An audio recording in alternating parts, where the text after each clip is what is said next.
I am so proud of this young lady. She has been working her butt off to catch up on all her laundry. She has 7.5 grocery bags full of clothes that she has outgrown, and she is ready to donate them. The most impressive thing from this weekend, she has made huge improvements to getting her room cleaned up. Finally. I may have failed her as a parent by not being the best example of the type of young woman she should strive to be, but I trust she's going to turn out just fine.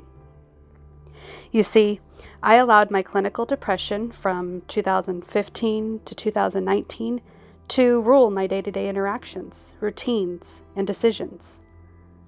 I did my best not to, but just as life happens, so does depression. Thus making it look like I have a lazy, I don't care attitude overall.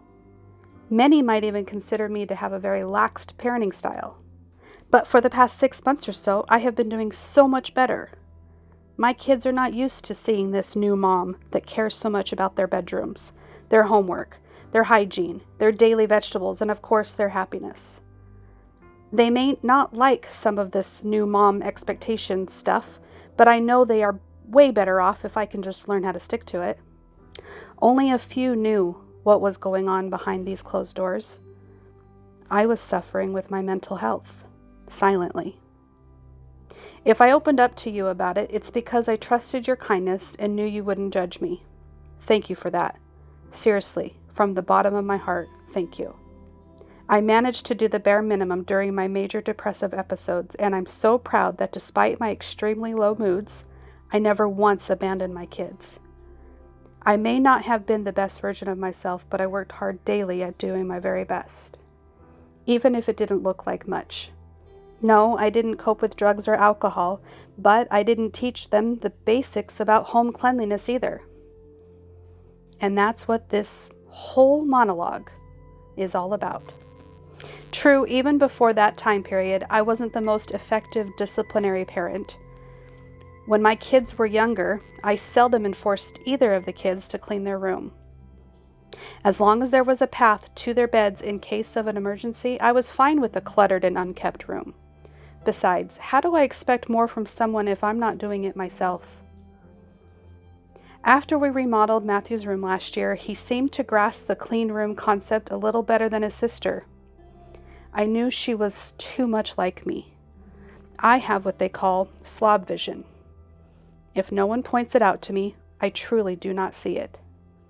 So Brooklyn's room was often messy. Clothes on the floor, books in disarray, empty cubbies, and toys scattered everywhere.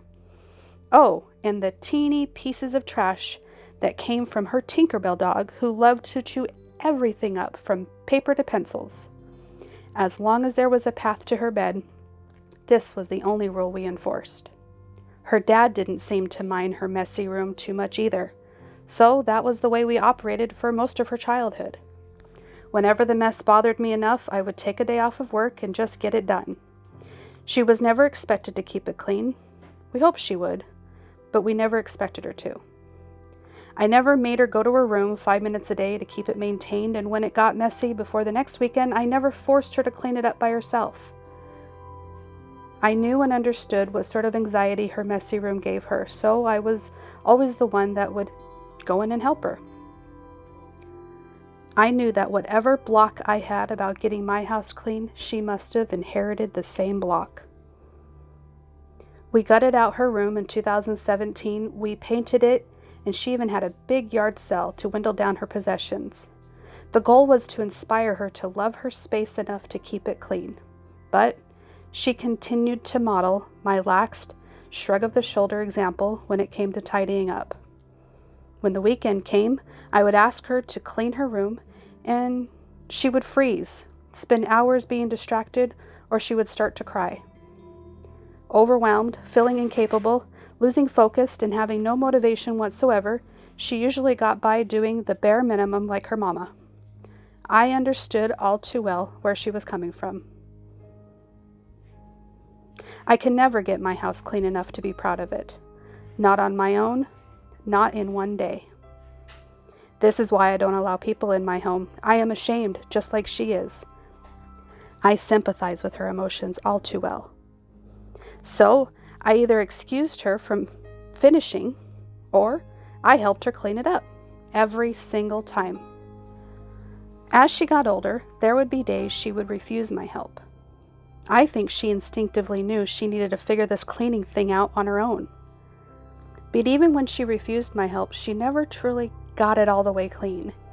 She'd burn out and ask me if it was good enough, and of course I understood her slob-like brain and let her give up. I don't think she ever saw how bad it really was, and if she did, she certainly didn't think she could get it cleaned in one weekend. She never thought it was possible. What she really needed to learn was that awesome, accomplished feeling of doing it all by herself. Most of us know what that is, right? I didn't realize I was enabling her by letting her give up. I didn't realize I was robbing her of this awesome, accomplished feeling by doing it for her. My actions throughout her childhood meant that I didn't let her discover this feeling as a little kid, so she didn't know she was even capable of cleaning her room all the way, all by herself.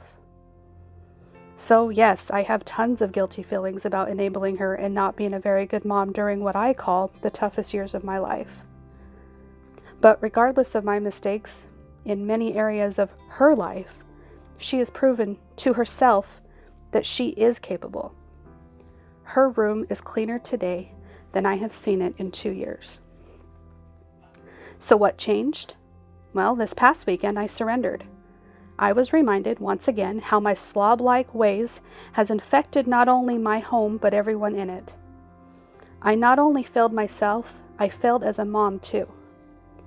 I sobbed for hours, but regardless on how I felt, she needed to get her room clean. I knew I didn't have it in me to get in there and get it done, not again. I no longer had the emotional strength. I was out for the count, flooded with dark thoughts that kept me in bed for hours. I stepped aside to take care of me. As I fought to allow the feelings of shame and guilt cloud my mind and envelop me in another depressive episode, my first major one in months. I told her dad that I give up. I am out of ideas on how to help her with her room. I admitted that I was surrendering because I knew I failed. That's when Jim stepped in. He didn't do a tough military style on her like I feared he might do, which is why I never really asked him before. He just believed in her. He knew she was in for a rude awakening because Dad is not Mom. But he wasn't going to let her give up on herself like I did. Instead of helping her clean up, he wouldn't lift a finger. His strategy was to tell her to clean her room and just continue to check on her every 20 minutes. When she got tired, overwhelmed, frustrated, depleted, he would softly point out a couple of suggestions and leave the room again. He stayed consistent, returning every 20 minutes or so, encouraging her she was capable the whole time. He didn't yell at her or make her feel bad. When she got distracted, he nudged her gently. He didn't feel sorry for her, like I did for many years. And most of all, he didn't bend or compromise from the end goal. Looking back as a kid, the only time my room ever got really clean is when my grandma came over and helped me clean it. She pointed out what needed to be done and did a lot of the major work herself. She did it maybe twice a year, and only when we really, really needed it. Those were some of the best memories that I have of her. I felt like she saved us from our messes as kids. This is maybe why I like hiring someone to help me clean once in a while. It feels like someone is saving me from my mess. This also means I never learned about consistency and maintenance. I never learned how to not give up when it got hard. I guess I never really learned it was something I was capable of either. My dad taught me how to make cleaning fun, how to turn a chore into a project and look forward to the aftershot. This is a huge part of how and why my style of cleaning is the way that it is today. My stepmom barked at us to clean up after ourselves, so I really only know how to hop to it when I'm asked. She gave us a weekly chore before we were allowed to relax on the weekend. As a teenager, if I wanted to talk to any friends on the phone, her rule was that I had to be cleaning up something while I chatted.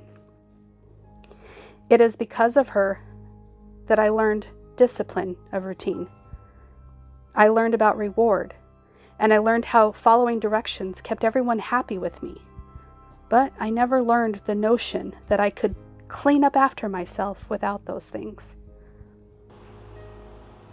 My mom didn't really teach me that I was capable either. She only quickly cleaned up after me and my siblings. She cleaned our rooms for us too, just like her mom did for her and her siblings. The houses my mom kept were always pretty decent, and if it wasn't as good as I remember, I sure as heck didn't notice. I still don't notice a mess until it's gotten out of hand. That's when I look to someone to save me from my mess. Lately, I've tried to challenge myself with cleaning because I truly do want to get better at this. Before I relax and reward myself with something fun or relaxing, I tell my brain that it's time to clean. Anything is better than nothing. So I look for something that looks easy enough to do in a short amount of time. I get disciplined with myself, and then I turn it into a game or an all-day project. I take a photo of the mess, and when I'm finished, I take an aftershot. Last but not least, I feel the pride one is supposed to feel after a job well done. This is why I am the mom that I am. I am made up of a lot of little pieces of my life experiences and the choices I make. Aren't we all made up of our life experiences and the choices we make?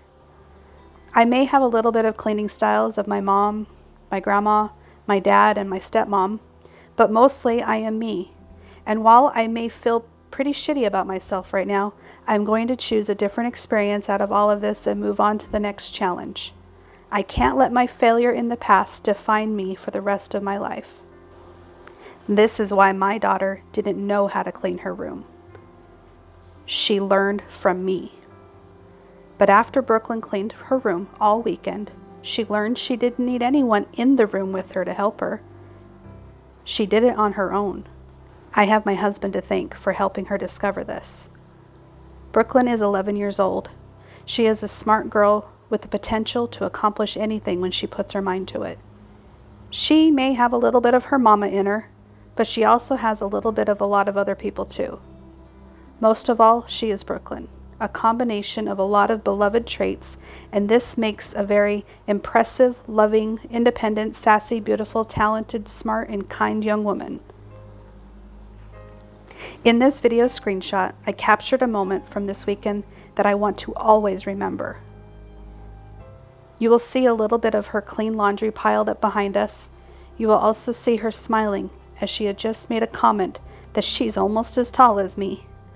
She laughs a little evil laugh as she thinks growing past me is some sort of accomplishment. This is why I have this look on my face. Every day she gets a little older, and I cannot stress this enough. I am so proud of the young woman she is growing up to be. I love you, Brooklyn.